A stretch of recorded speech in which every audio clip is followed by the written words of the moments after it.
Visi patys geriausi mano gyvenimo patarimai, kurių aš negirdėjau, skambėdavo iš aplinkos visada. Bet aš jų tiesiog negirdėjau. Mes vasarodavom 6 anūkai kaime, tai 5 berniūkščiai ir aš viena. Ir mes krėsdavom kaip vaikai aibės. Ir jiems tikrai nuo senelio kliūdavo. Bet jie prieštaraudavo ir sakydavo, kodėl nekliūna jai. Senelis tada labai aiškiai atsakydavo, ji mergaitė. Taip gyvenimas ir aplinka man rodė, kas yra moteriškumas, kokia mano vertė. Myli tėčiai, girkite savo dukras. Mylėkite savo dukras, puoškite savo dukras.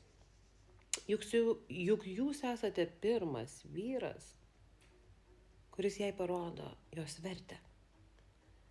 Mergaitė yra mylima už tai, kad ji moka jausti, užjausti, kurti grožį. Dalinti šilumą šviesą, jai nereikia niekam nieko įrodyti. Pasiekti tikslų ar užkariauti pasaulio.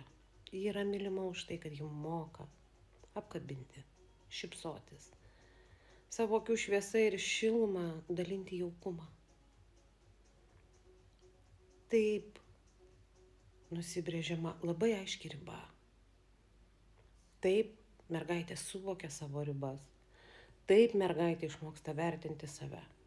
Nes tėtis yra pirmas vyras mergaitės gyvenime. Mylėkite savo mergaitės.